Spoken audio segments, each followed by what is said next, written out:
Assalamualaikum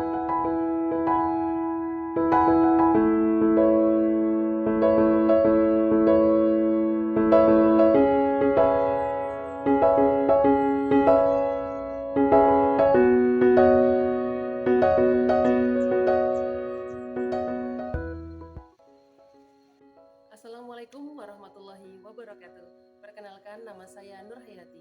Saya adalah peserta pendidikan guru penggerak rekognisi angkatan 11 BGP Nusa Tenggara Barat.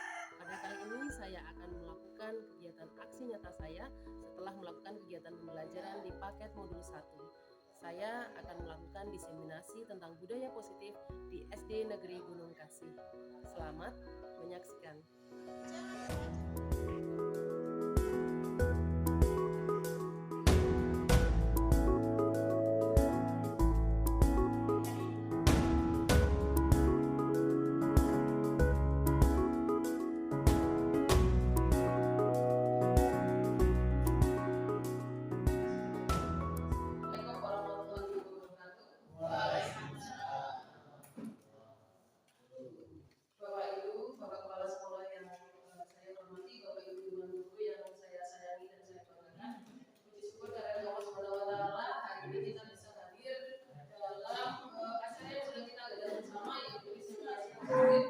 Aksi nyata saya mengikuti program guru penggerak rekognisi modul 1.4 yaitu tentang budaya positif. Aksi nyata saya pada modul 1.4 ini adalah saya harus mengimplementasikan ataupun menyebarluaskan pemahaman yang telah saya dapatkan untuk diimbaskan di kepada Bapak Ibu guru di satuan pendidikan tempat saya bekerja, yaitu di SD Negeri Gunung Kasih, yaitu tentang penerapan budaya positif di sekolah. Pada intinya ini adalah kegiatan praktik baik ya, Bapak Ibu, bagian dari berbagi praktik baik. Jadi di SDN Gunung Kasih kemarin sudah 1 tahun kemarin sudah digagas kegiatan kelompok belajar dari bentuk desanya. Jadi kebetulan pada kegiatan kelompok belajar bulan ini dimanfaatkan untuk kegiatan diseminasi tentang budaya positif di sekolah. Terima kasih Pak Yuda sudah datang di sini ya. Semoga apa yang didapatkan di forum diskusi yang sederhana ini nanti juga bisa dibawa ke satuan pendidikan tempat Pak Yuda bekerja di SD 2 Alitar. Cuma beda kecamatan, tapi hati tetap sama ya. Oke, baiklah, next Pak Yuda. Selanjutnya, konsep yang akan kita pelajari pada hari ini adalah tentang konsep budaya positif yang terdiri dari beberapa materi, diantaranya yaitu kebutuhan dasar manusia, disiplin positif, posisi kontrol guru, keyakinan kelas. Dan ada juga tentang perubahan paradigma belajar, disiplin positif, nilai kebajikan, motivasi perilaku manusia, dan segitiga restitusi. Nanti untuk apa lagi segitiga restitusi nanti sebelum saya melaksanakan atau menyampaikan materi tentang restitusi, Bapak Ibu nanti akan saya sajikan video agar memperoleh pemahaman begini cara mengatasi permasalahan yang ada pada siswa. Jadi karena konteksnya pada hari ini materinya sangat luas, jadi saya mungkin hanya akan menyampaikan materi esensialnya saja ya. Tapi sebelum melakukan kegiatan ini, saya ingin Bapak Ibu untuk melemaskan persendian terlebih dahulu dengan berdiri. Berdiri. Saya tidak ingin Bapak Ibu di sini ngantuk ya. Silakan Bapak Ibu semuanya tangannya begini ya. Sambil diremaskan dibuka, ini bagian dari menguatkan jantung ya. Menguatkan jantung seperti ini ya. Lalu tangannya begini ya, dibalik sini ya. Sambil kita nyanyi cicak-cicak ini. Tapi yang nari jarinya. Begini lagunya. Narinya begini. Cicak-cicak di rinting. Yuk, mulai. 1, 2, 3. Cicak-cicak di rinting. Diam-diam melayang. Jatuh seekor nyamuk. Lalu ditangkapnya.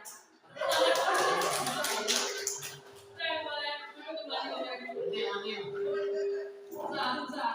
Jadi kalau Bapak Ibu bisa menggerakkan jari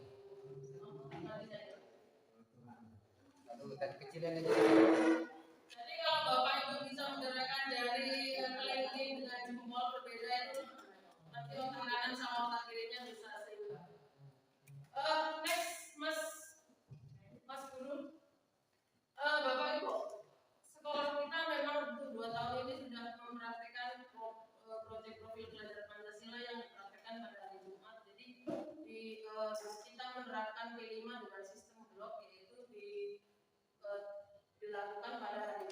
untuk kelas-kelas yang menerapkan kurikulum merdeka, yaitu kelas 1, 2, kelas 4 dan 5. Ya Bapak Ibu. Tadi kelas 5 ini sudah ada proyek yang dibuat luar biasa sekali proyek. Pada intinya proyek penguatan profil pelajar Pancasila itu untuk mencapai tujuan pendidikan. Tujuan pendidikan adalah apa?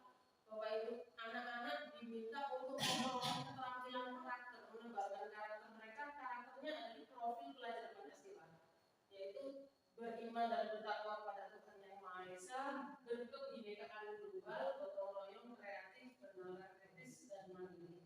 Kalau kita lihat kelas 5 sekarang sedang membuat karya dari kertas yang berwarna merah putih, itu berarti proyek yang dilakukan oleh Bu Acen sedang mengasah karakter siswa di bagian bergotong royong karena mereka mau bekerja sama dan kreatifnya. Nah, karakter-karakter ini yang akan diasah, yang desain pembelajaran kurikulum merdeka adalah karakter ini yang akan kita kembangkan, karena visi SD Negeri Gunung Kasih adalah agar anak-anak itu memiliki karakter, akhlak yang baik dan karakternya.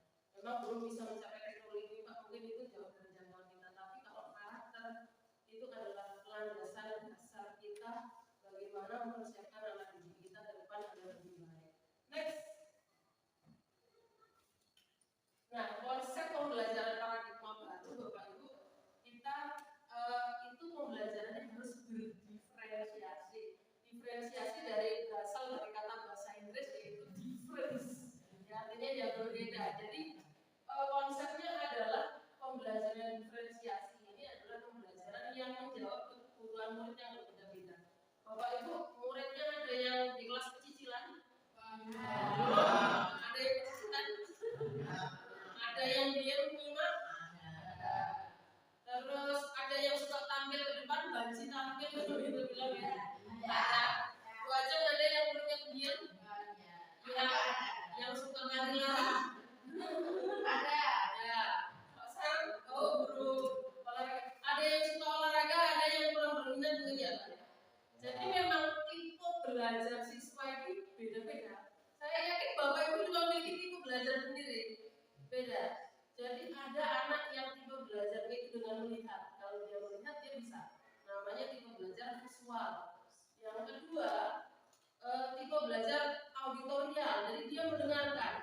Tidak begitu memahami konsep pada bacaan, tapi dia tergantung dengan apa yang dijelaskan Bapak Ibu. Kalau cuma dengerin dia bisa. Tapi kalau membaca susah. Gitu ya. Ada yang tipe kinestetik. Nah, ini yang agak Bapak Ibu harus bersabar. Tipe kinestetik anak-anak itu sukanya lari ke sana, lari ke sini, nggak mau diem. Jadi dia belajar itu dengan aktivitas motoriknya. Terhadap tipe-tipe belajar anak ini, Bapak Ibu harus membuat desain pembelajaran yang menjawab kebutuhan mereka. Artinya apa? Kegiatan di kelas itu dibuat sesekali ada kita menjelaskan untuk memenuhi kebutuhan murid yang auditorial. Sesekali kita praktek keluar alam untuk menjawab kebutuhan mereka yang kinestetik. Dan sesekali kita menayangkan video atau diajak kemana untuk menjawab kebutuhan anak-anak yang visual. Oke, sekarang kita tes Bapak Ibu ya. Sekarang semuanya baris di sini. Baris dulu Bapak Ibu, baris di depan. Kita akan tes Bapak Ibu ini tipe belajar yang mana. Oke. Mana? Ada begini. Berhadapan-hadapan Bapak Ibu berhadapan-hadapan di baris. Baris. Baris sama baris di sini. Satu baris saja Pak, belakang satu banjar. Banjar itu ke belakang, banjar itu panjang ke belakang. Oke. Sekarang Bapak Ibu balik. Sekarang yang perempuan balik kanan. Yang perempuan balik kanan sana.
menjawab kebutuhan murid. Ada yang mau visual, ada yang mau auditorial, ada yang kinestetik. Kinestetik sukanya gerak-gerak.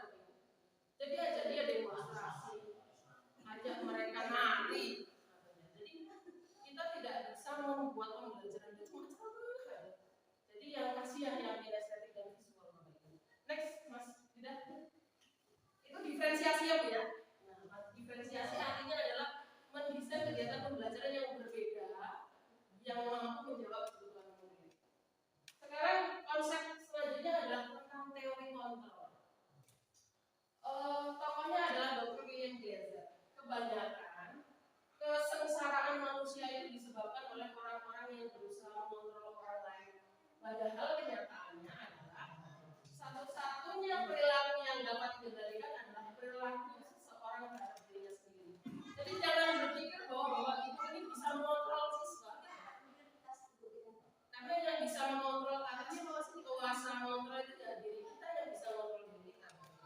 Kita tidak bisa mengontrol orang lain. Ya. Next, Mas Tidak.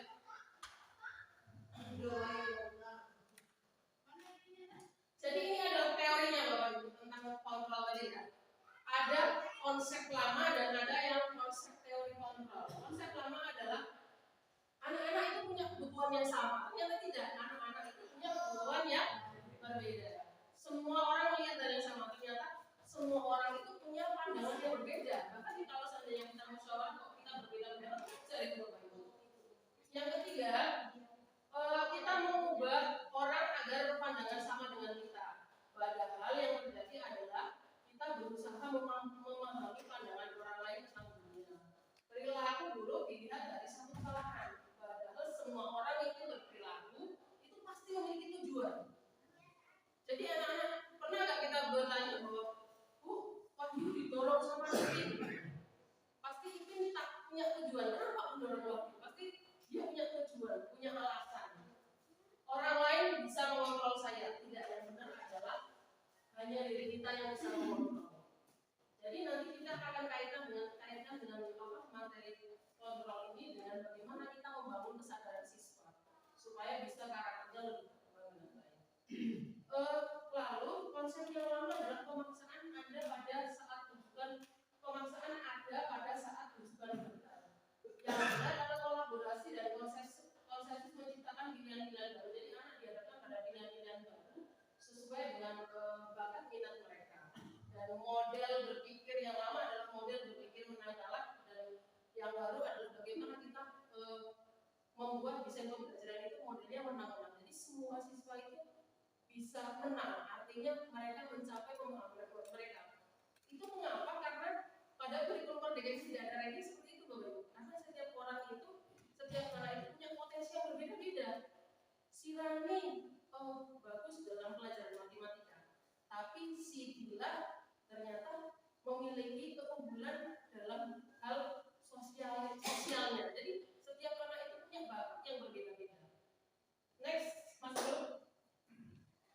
Nah, setelah posisi kontrol itu Nah, disiplin positif ini bermakna adalah sebagai tujuan kita dengan menciptakan peserta didik yang memiliki disiplin diri sehingga mereka berperilaku mengacu pada nilai-nilai kebajikan universal. Bagaimana seorang siswa disiplin? Disiplin itu bagaimana dia melakukan sesuatu dengan kesadaran mereka tanpa diberi hadiah, tanpa dikasih hukuman, diberikan ancaman, diberikan repot, tapi mereka melakukan Bapak Ibu dengan kesadaran mereka. Contohnya, satu disiplin yang sudah kita berlakukan di edukasi adalah ketika Bapak Ibu guru datang, mereka datang menyambut dan berjabat tangan. Itu salah satu disiplin positif yang tidak dipaksa, tidak diberi hadiah, tidak diancam, mereka melakukan. Itu adalah disiplin positif. PR kita adalah bagaimana kita mendisiplin, membudayakan disiplin positif di sekolah agar anak-anak ini mampu berkembang sesuai dengan karakternya. Lanjut. Ini adalah sedikit teori yang salah, miskonsepsi teori kontrol di sekolah. Yang pertama adalah guru mengontrol murid. Yang terjadi adalah setiap individu hanya mengontrol dirinya sendiri ya Bapak Ibu. Yang kedua, penguatan positif, efektif dan bermanfaat. Tidak semua penguatan positif itu bermanfaat karena ada jenis penguatan positif yang kurang tepat sasaran karena tidak tahu latar belakang anak. Umpamanya begini, nah kamu itu harus belajar yang rajin. Kalau di rumah itu kalau punya HP digunakan untuk mengakses media-media literasi. Itu penguatan positif, tapi tidak semestinya harus tepat karena kita belum tahu kondisi anak. Apakah dia punya HP, apakah jaringannya di sekolah, di rumahnya ada.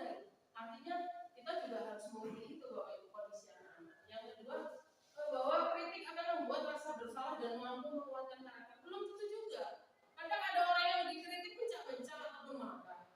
Ada yang orang yang bisa membangun dirinya dari kritik. Ada juga orang yang bisa terpuruk ketika dibully, ya Bapak Ibu. Jadi ketika kita memarahi anak, ada yang terbangun, ada juga yang semakin malah rendah diri. Yang ketiga adalah ilusi bahwa orang dewasa berhak memaksa. Siapa yang suka dipaksa Bapak Ibu? Saya tidak suka dipaksa kecuali dipaksa terima duit, dipaksa makan bareng. Lanjut, sama ya Pak. Ini adalah contoh dokumentasi penerapan disiplin positif sekolah kita. Kemarin ada kegiatan jalan sehat ya Pak ya, Bu. Yang di Pokoknya di Bengkasi, kegiatan Jumat bersih, terus literasi, dan saya ambil kegiatan ini ujian praktek pendidikan agama Islam yang nanti pada kita udah kesepakatan ya Pak ya, setiap Jumat pada akhir bulan kita akan melaksanakan kegiatan bukan senam Jumat sehat ya Pak, tapi nanti Jumat religi. Jadi anak-anak membuat perlengkapan ibadah dari rumah. Dan sekolah kita 100% muslim, jadi kita bisa seragamkan dari kelas 1 sampai kelas 6 kita akan melaksanakan praktik sholat duha di sekolah sebagai bentuk upaya sekolah menciptakan disiplin positif pada siswa taat beragama. Lanjut. Nilai-nilai kebajikan universal. Nilai-nilai kebajikan universal ini adalah tujuan dari disiplin positif yang kita lakukan, ya, yang kita tanamkan pada anak-anak. Tujuannya adalah apa? Kebajikan universal yang termuat di profil pelajar Pancasila. Ada 6 poin ya Bapak Ibu yang kita kembangkan. Ada pertanyaan Bu, apa P5 ini hanya karakter ini dikembangkan hanya di kegiatan P5? Tentu tidak. Karakter ini kita kembangkan di itu dengan kegiatan belajar di sekolah, kegiatan KBS. Jadi mengasah pola pikir bernalar kritis itu tentu saja tidak hanya di P5, tapi di semua pelajaran. Bahkan di pelajaran seni kita bisa mengembangkan gotong royongnya, kreativitasnya. Di pelajaran matematika kita bisa mengasah bernalar kritisnya. Di pelajaran agama ataupun program yang kita lakukan bisa mengasah siswa karakter untuk beriman dan bertakwa kepada Tuhan Yang Maha Esa ya, di karakter dan beramal. Next. Kebutuhan dasar manusia. Bapak Ibu, kemarin saya mengatasi kasus ada di kelas 6 si Maulana Siti Topik itu gelutan sama si Opal, gelutan dan bubul-bubulan. Jadi novel. Dan ketika mereka pukul-pukulan, saya taruh di luar. Ya, saya taruh di luar. Saya isi pelajaran kelas 5, baru saya melakukan diskusi kepada mereka untuk membangun kesadaran. Itu nanti dikaitan di praktek segitiga restitusi. Jadi tujuannya adalah di kegiatan itu kita juga harus mengerti kebutuhan dasar manusia, kebutuhan dasar anak. Next, kebutuhan dasar anak itu pada dasarnya kebutuhan dasar manusia ini digolongkan menjadi 5 ini ya Bapak Ibu. Kebutuhan bertahan hidup, kebebasan yaitu mandiri, memiliki pilihan, mencoba hal-hal yang baru dan mampu mengendalikan arah dirinya. Kesenangan, bahkan ketika saya humor dengan Pak Samidi, dengan kawan-kawan, itu adalah kebutuhan saya akan kesenangan Bapak Ibu, ya, agar saya bisa menciptakan suasana yang lebih gembira, agar lebih betah dan menyenangkan. Itu adalah salah satu kebutuhan saya, yaitu kebutuhan bermain, humor, antusiasme dan tertawa. Ya.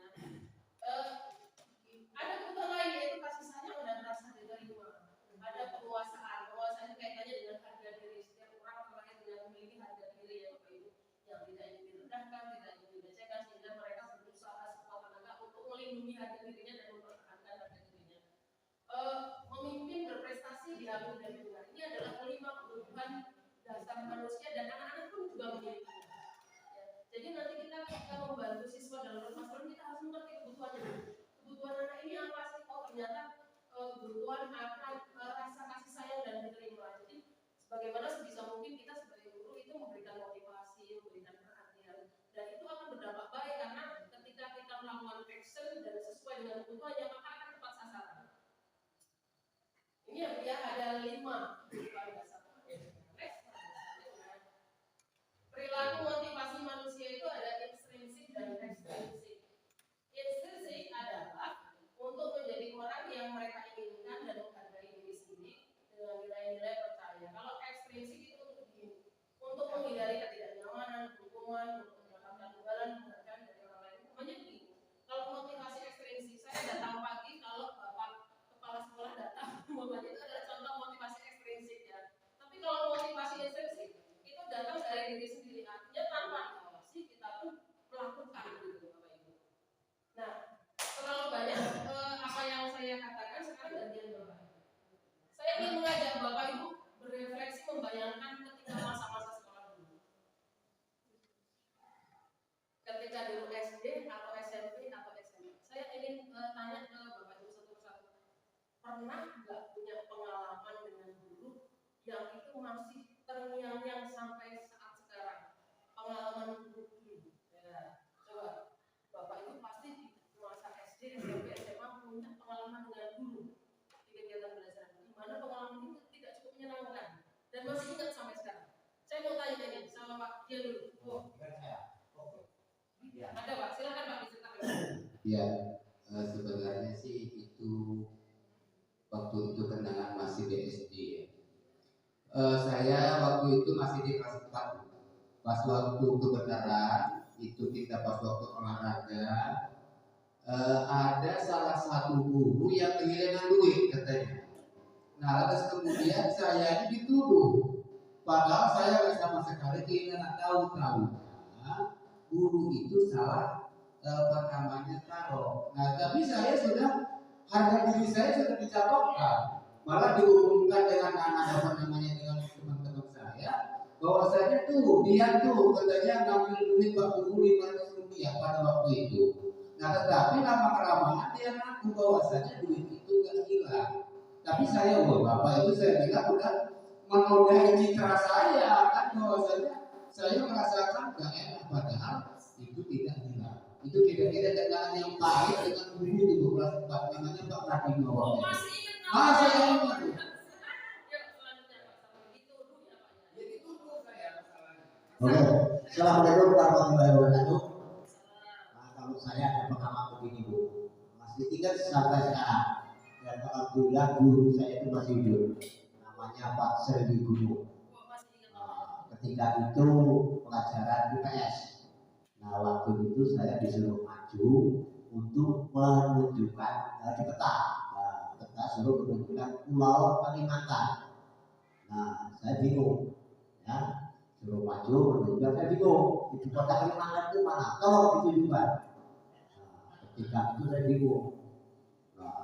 Sampai beberapa menit akhirnya saya nggak tahu, akhirnya saya dicinta Bu kepalanya. Saya ingat betul itu Bu, ya, saya dicinta begini. Begini Bu,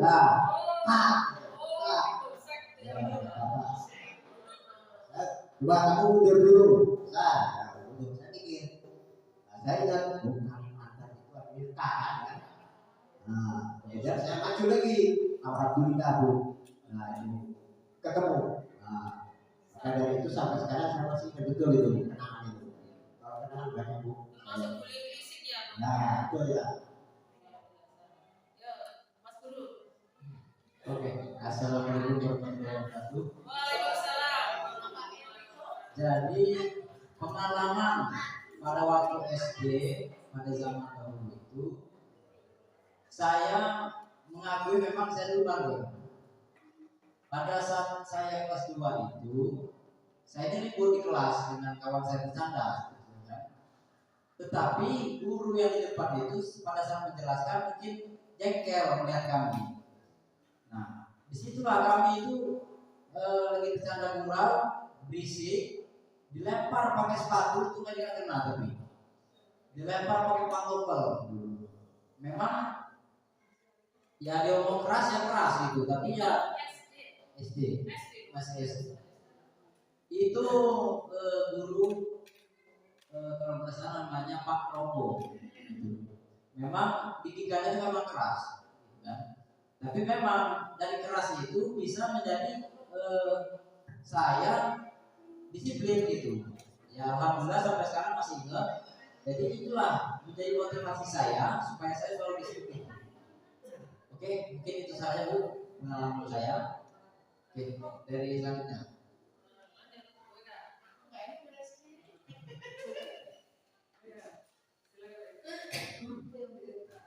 Zaman dulu waktu SD pelajaran bahasa Lampung sama Pak Isa. Pak Isa itu orangnya suaranya keras. Apa ngajarin juga itu sambil matanya itu dibukain melotot gitu kan. Kualitas itu pelajaran bahasa Lampung sama Pak Isa. Yang paling suka itu Pak Sahmidi. Waktu SD. Bukan ya Bu ya. Ya Bu aja. Jangan itu ya cerita yang disuruh gantiin guru ya. Silakan Bu aja. Assalamualaikum warahmatullahi wabarakatuh. Pengalaman yang tak terlupakan saat di SD itu ketika saya kelas 2 harus menjadi asisten guru. Ya, karena guru saya itu kebiasaan datangnya siang. Karena saya itu dianggapnya itu paling bisa di kelas, jadi disuruh jadi asisten guru, suruh ngajarin teman-temannya. Pelajarannya itu sangat mudah, hanya penjumlahan. Berhubung saya itu sudah malas sama penjumlahan, ya sudah itu saja tiap hari, itu aja penjumlahan. Sampai rasanya, Bu, saya itu udah bosen loh Bu pakai penjumlahan ini. Gak apa-apa, temennya belum bisa. Jadi kamu gantiin ibu mau masak dulu.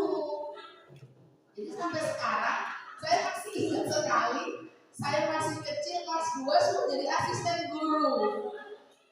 Suruh seperti guru itu menulis di depan, terus setelah menulis yang nggak bisa tunjuk tangan nanti saya ajarin seperti itu. Kalau pengalaman yang dulu tuh nggak ada, pengalamannya baik-baik. Itu yang tidak terlupakan di SD itu jadi asisten guru di kelas 2 umur 7 tahun. Luar biasa. Silakan dimulai. Assalamualaikum warahmatullahi wabarakatuh. Waalaikumsalam. Pengalaman saya kayaknya nggak ada, tapi satu pengalamannya di seberang. Karena telat itu. Nah itu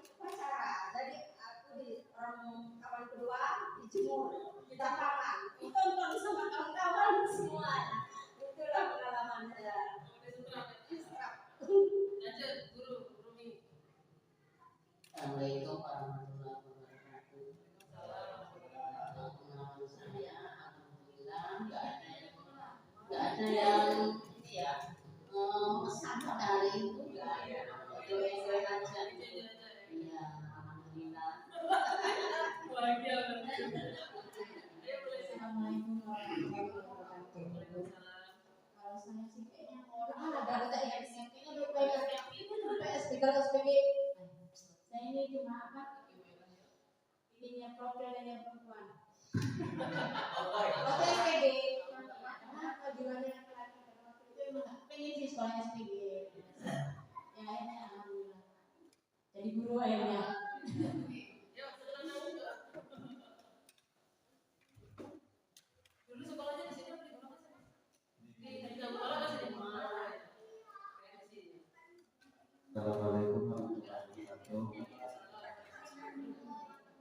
Kalau saya sih pengalamannya kayaknya waktu SD itu pernah ceritanya kan waktu itu saya SD kelas 3 saya dengan waktu itu pelajarannya belum istirahat disuruh nulis kan, tapi gurunya itu pulang dulu nggak tahu apa mau ngapain mau masak tuh karena mereka deket area. Nah, jadi ini bukan disuruh jadi asisten. Nah, jadi waktu itu pas gurunya pulang, saya dengan kawan-kawan saya tapi tidak dalam satu kelas keluar kan, dengan satu kelas tapi tidak semua anak murid itu keluar. Nah, pas keluar itu kami waktu itu main di kebetulan di belakang rumahnya kami main. Jadi pas gurunya keluar dari rumahnya kita kan ketahuan, terus kita langsung lari ke kelas dan dilakukan guru itu adalah kami sekelas itu ditampar semua pakai buku paket. Dan dengan kasihannya kawan-kawan yang nggak keluar itu kena masih di Aduh. dan mungkin itu ya pengalaman buruk tapi ya emang kesalahan dari diri sendiri. Masih ingat dulu. Masih ingat gurunya. Gurunya begini. Malah disebut namanya. Ya dari saya. Ternyata luar biasa ibu pengalaman ibunya.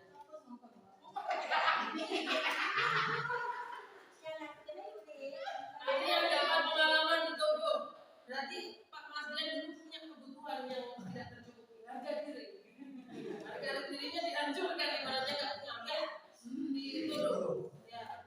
Kalau Pak Sarmi di ini kebutuhannya merasa terganggu ya, dibully ya, dibully secara fisik ya. Dan itu beliau masih ingat sampai sekarang.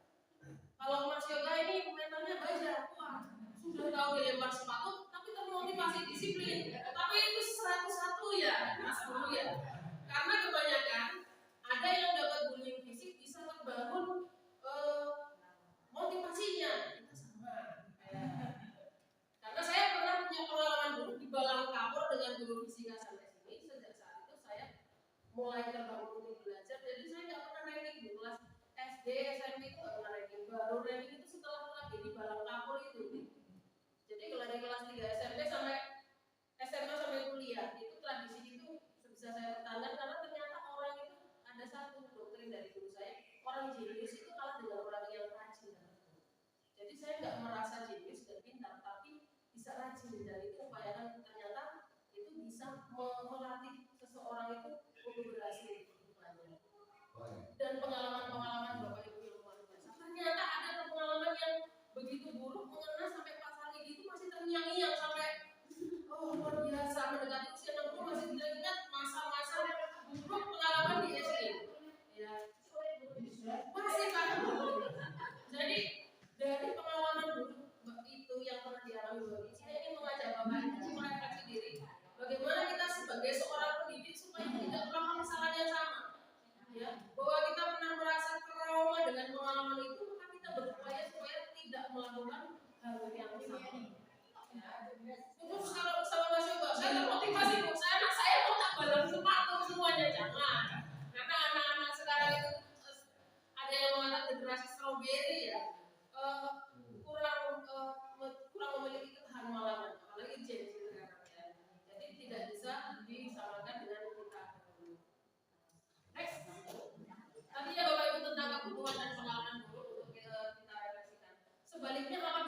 memiliki pengalaman yang menyenangkan. Pasti ada di guru SMP itu ada satu guru yang mau kita senang sekali. Satu saja ya Bapak Ibu yang mau menceritakan sampai sekarang ada guru yang memiliki kesan mendalam sampai sekarang ingat bagaimana cara mengajarnya. Saya ingin salah satu dari yang ada di sini untuk bercerita. Ada? Tolong diingat kembali. Kira-kira siapa ya? Ada pengalaman menarik dengan guru. Kalau melihat dia rasanya senang semangat belajarnya gitu. Ada nggak Bapak Ibu? Silakan kalau ada yang mau berbagi pengalaman. Dulu ada anakku.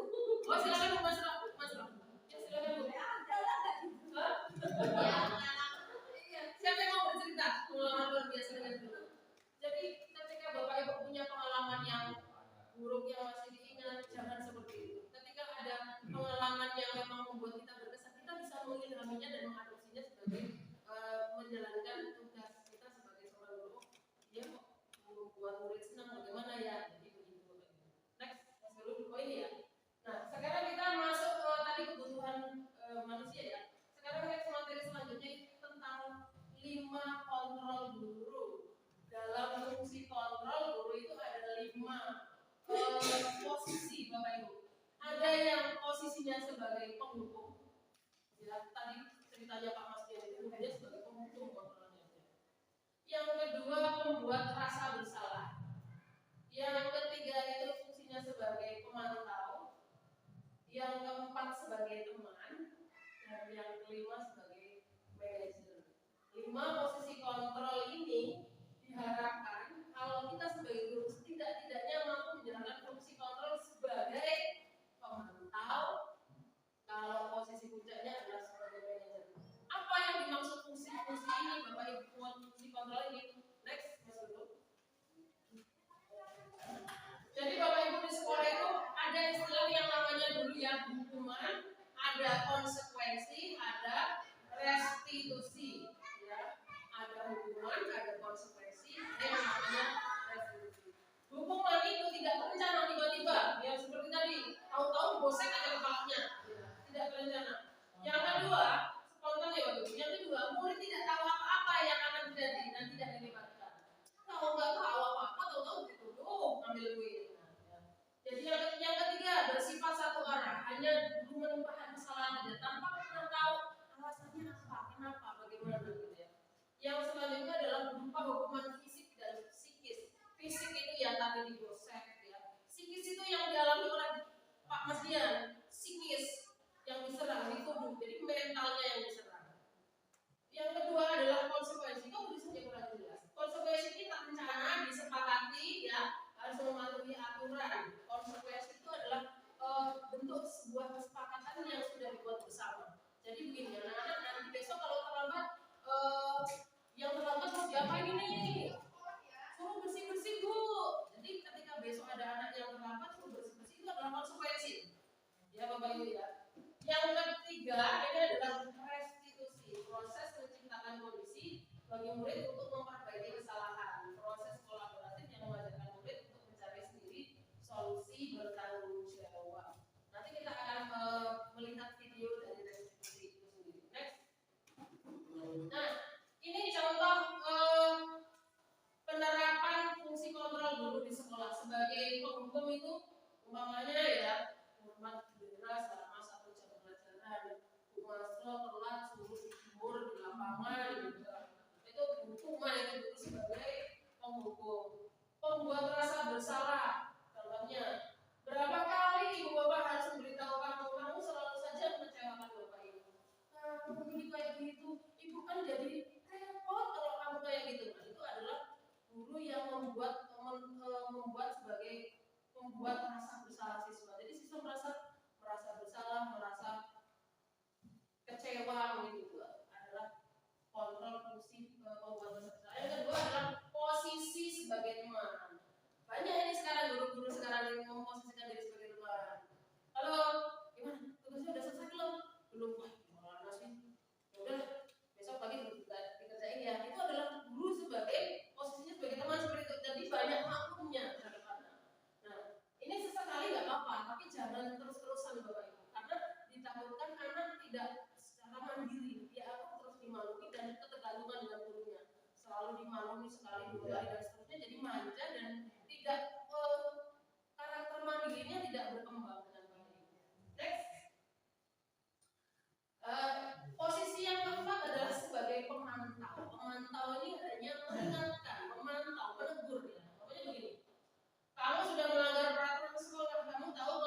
membangun kesadaran siswa untuk memperbaiki kesalahannya. Saya punya satu video, ya Bapak Ibu, tolong Mas dibuka di download videonya, Bluetooth-nya nyala nggak ya? Nah, gitu.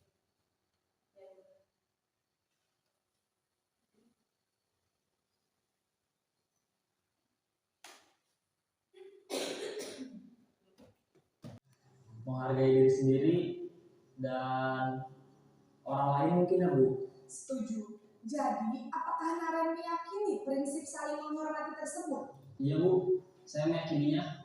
Apakah Naren bersedia memperbaiki masalah keterlambatan ini? Bersedia Bu. Bagaimana kamu akan memperbaiki masalah keterlambatan ini?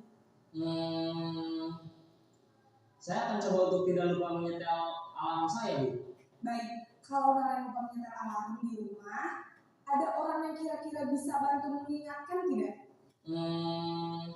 Ada Bu, kakak saya, Kak Emma. Ada lagi selain Kak Emma? Selain Kak Emma, ada ibu saya. Baik, jadi yang mengingatkan Naren adalah Kak Emma dan ibu kamu ya. Kira-kira akan mulai start alarm kapan ya Naren? Setelah pulang sekolah, akan segera saya lakukan. Baik, jadi Naren akan setel alarm untuk bangun besok pagi dan akan diingatkan oleh kakak dan ibu dan Naren ya. Ada lagi yang mungkin perlu dilakukan Naren agar tidak terlambat bangun lagi? Tidak ada Bu. Baik Naren, terima kasih untuk kerjasama kamu. Sekarang kamu perlu kembali ke kelas untuk belajar. Baik Bu, terima kasih. Posisi manajer adalah posisi kontrol yang disarankan untuk melindungi murid yang memiliki sikap disiplin yang positif, yaitu murid yang mandiri, bertanggung jawab, dan dapat memecahkan masalah. Tujuan dari posisi ini adalah agar murid dapat berefleksi atas tindakannya. Guru akan dengan tulus memberikan pertanyaan-pertanyaan bermakna, sehingga membuat murid dapat belajar dari kesalahannya dan mencari sebuah solusi untuk menyelesaikannya. Ibu dan Bapak guru hebat, setelah mengamati adegan kelima posisi kontrol tadi, kira-kira posisi mana yang paling ideal? Posisi mana yang dapat menunjang motivasi intrinsik murid? Kira-kira mana Bapak Ibu? Posisi yang ideal menurut Bapak Ibu sebagai penghukum, pembuat rasa bersalah, teman, pemantau, atau pemimpin? Teman. Oh ya. Kalau Pak yang lain? Teman. Aku manajer. Oh manajer. Salah. Oh salah. Ini Berarti ya. tidak bersalah.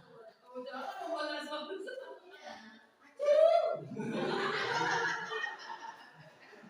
Jadi Bapak Ibu kalau membangun tadi ya kalau posisi teman sesekali memang itu akan membangun kedekatan yang positif ya, identifikasinya sukses dan keberhasilan akan, tetapi bila itu dilakukan secara terus menerus anak akan ada dampak negatifnya adalah anak akan mengalami ketergantungan ya. Nah kalau posisinya manajer pembedanya adalah jadi guru atau orang tua itu akan membangun kesadaran murid nanti yang harus sebelumnya sudah disepakati ya. Setelah ini kita akan belajar tentang apa itu keyakinan kelas dan peran tenaga. Jadi memang untuk menerapkan segitiga restitusi ini tentang kontrol guru, entah itu sebagai penghukum sampai ke manajer itu kita juga harus yang terpenting adalah membuat sebuah kesepakatan atau keyakinan kelas, di mana itu sebaiknya memang idealnya dilakukan di awal tahun kegiatan belajar. Kalau memang siswa lupa kita harus senantiasa mengingatkan. Next Mas guru kita kembali ke slide-nya yang tadi terakhir. Masih ada waktu 20 menit lagi. Nah, lanjut. Nah, kira-kira Bapak Ibu ini fungsi kontrolnya sebagai apa posisinya? Bapak sangat kecewa sama kamu. Ini sebagai apa Bapak Ibu posisinya? Salah. Yang kedua, kamu tidak benar melakukannya. Kamu tidak pernah benar melakukannya. Apa kira-kira Bapak Ibu?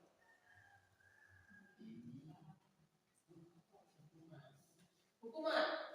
Kamu tidak pernah benar melakukannya. Itu tendensinya seperti itu. Apa kira-kira Bapak Ibu? Atau hukuman?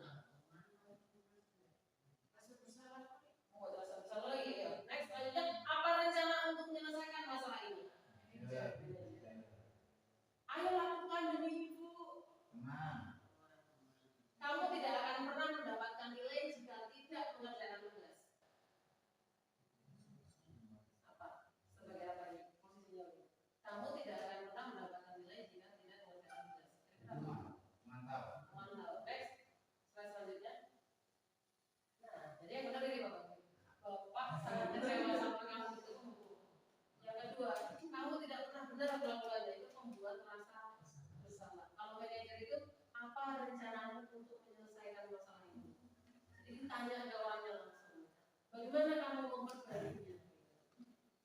Terus ya teman, ayo lakukan ini Bapak, ini Ibu, kita adalah pemantau. Kamu tidak akan pernah mendapatkan nilai jika tidak mengerjakan nilai. Jadi pemantau itu mengingatkan kembali pada aturan-aturan atau disiplin yang sudah disepakati. Next. Nah, sekarang ke poin selanjutnya yaitu tentang keyakinan kelas dan bedanya apa dengan peraturan kelas. Jadi keyakinan itu namanya keyakinan adalah kesepakatan kelas. Keyakinan kelas adalah kesepakatan yang dibuat bersama antara guru dan siswa untuk menciptakan lingkungan belajar yang positif, produktif di dalam kelas. Kalau peraturan itu dibuat oleh guru tanpa melibatkan siswa, bedanya itu.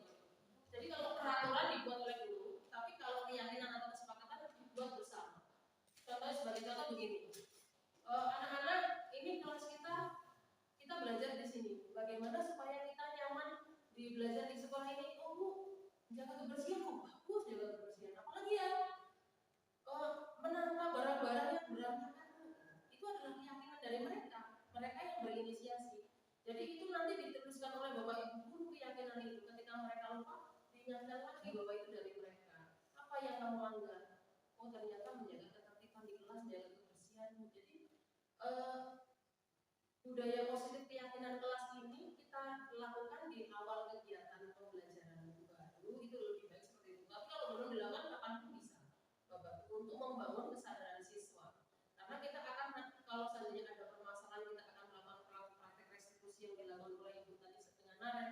Itu tuh dari awal itu kalau kita mau jadi fungsinya sebagai manajer harus ada keyakinan dulu yang dibangun. Bagaimana kita akan mengingatkan mereka tentang disiplin kalau keyakinannya belum pernah ada?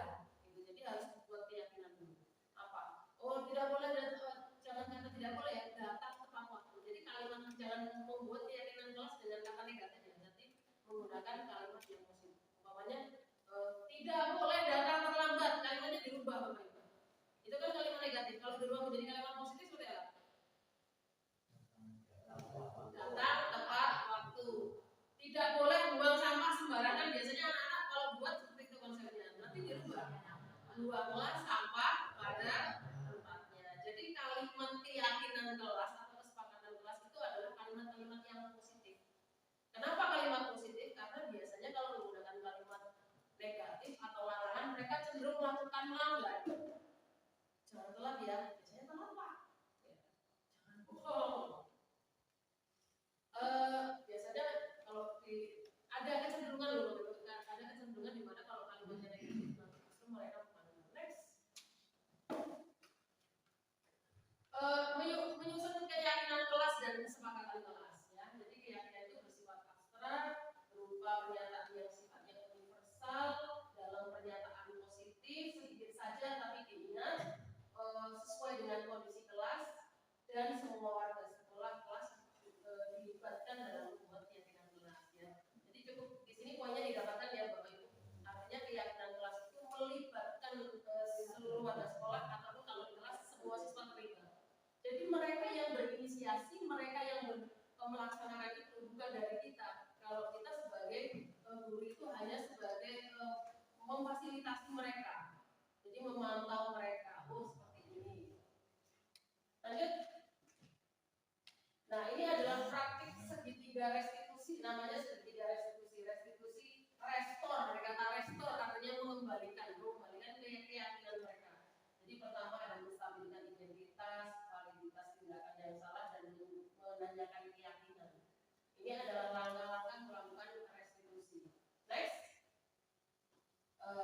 contoh menstabilkan identitas itu begini Bapak Ibu. Umpamanya, karena saya bertanya kepada Sinoval, kenapa kamu tidur Pak? Iya Bu, apa rusak buku saya Bu? Ya baca. Kalau bukunya dirusak, kamu marah baca. Itu pun kalau barang itu dirusak, ibu marah. Jadi itu adalah contoh validitas atau menstabilkan identitas Bapak Ibu. Jadi kita itu membesarkan rasa empati kita kepada siswa. Jadi tidak ada manusia yang sempurna. Ibu Bapak juga pernah melakukan hal itu. Ibu nggak mau mencari siapa salah, tapi mau cari solusinya. Itu adalah bagian dari langkah menstabilkan identitas. Next. Yang kedua adalah validitas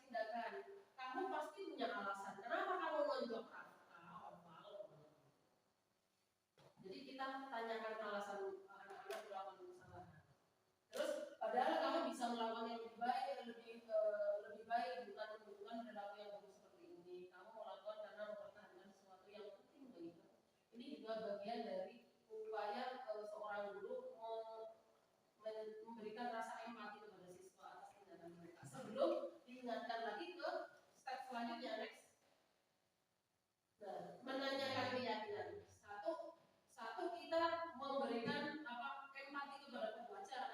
Kalau kamu berbuat seperti itu, Bapak Ibu, kalau seperti itu kan pasti juga marah. Tapi ingat, ada nilai-nilai yang kamu langgar. Itu balikan lagi ke sini, diingatkan lagi pada keyakinan kelas. Apa yang kamu langgar? Menghargai antar temanmu, itu ada di kesepakatan di kelas. Menghargai antar teman, sopan santun gitu. Baik, kalau begitu, kalau kamu sudah melanggar itu, apa yang akan kamu lakukan untuk memperbaikinya? Ditanyakan lagi ke siswa. Jadi dia yang menjawab, Bapak Ibu. Besok saya akan sampaikan lagi Bu. Next. Kesimpulan. Jadi dalam penerapan disiplin positif, hendaknya guru memiliki standar kepribadian profesional dan sosial yang baik, di mana guru harus mampu merefleksi dirinya dalam 5 posisi kontrol, bagaimana perjalanan dirinya sebagai among atau manajer yang menuntut murid-muridnya menjadi insan mandiri, merdeka, dan bertanggung jawab, dan menambahkan karakter murid ya Bapak Ibu, dimensi 6 dimensi dalam profil belajar Pancasila. Next. Selanjutnya adalah dalam proses mewujudkan disiplin positif ada beberapa tahapan yang harus disepakati. Yang paling utama adalah tentang cara berpikir tentang penerapan disiplin sekolah. Kita sebagai guru jadinya selalu bisa membahas sekolah. Bapak Ibu senang nggak kalau menjadi guru yang dirindukan? Jadi akan menjadi pertanyaan di diri kita, bagaimana supaya saya dirindukan siswa? Itu adalah pertanyaan yang mungkin bisa dijawab oleh diri kita masing-masing. Dari pertemuan ini Bapak Ibu, dari apa yang sudah disampaikan, kira-kira apa yang perlu didiskusikan atau perlu ditanyakan supaya kita bisa mengerjakannya bersama-sama? Silakan Bapak Ibu. Tentang 5 posisi kontrol tadi sudah jelas ya Bapak Ibu? Penghukum. Selanjutnya Pak, pemantau, penghukum, membuat rasa bersalah, pemantau, dan idealnya kita jangan memposisikan sebagai penghukum atau membuat rasa bersalah, tapi dari yang ketiga ke atas, teman, pemantau, dan manajer. Terus tadi kita sudah melihat videonya Naren, ya. Jadi ya kira-kira seperti itu kalau dia diperlakukan guru, ibaratnya dihukum seperti itu. Ketika guru memposisikan sebagai teman, reaksinya juga seperti itu. Jadi Bapak Ibu nanti akan bisa bagaimana saya harus memposisikan diri ketika belajar di sekolah. Ada lagi yang ingin ditanyakan Bapak Ibu silakan. Cukup. Untuk itu sesi disiplin positif next di kegiatan tadi saya tahu. Bapak Ibu, demikian sesi pada kelompok belajar tentang aksi nyata disiplin positif di sekolah. Harapannya adalah supaya kita tidak ada melangkah besar tanpa hal-hal yang kecil. Jadi yang bisa kita lakukan hal-hal kecil semoga bisa dilakukan secara kontinu. Kita sudah melakukan. Terima kasih Bapak Kepala Sekolah sudah memfasilitasi perangkat audio di sekolah sehingga kegiatan Jumat Sehat bisa dilaksanakan ya Bapak Ibu anak-anak antusias.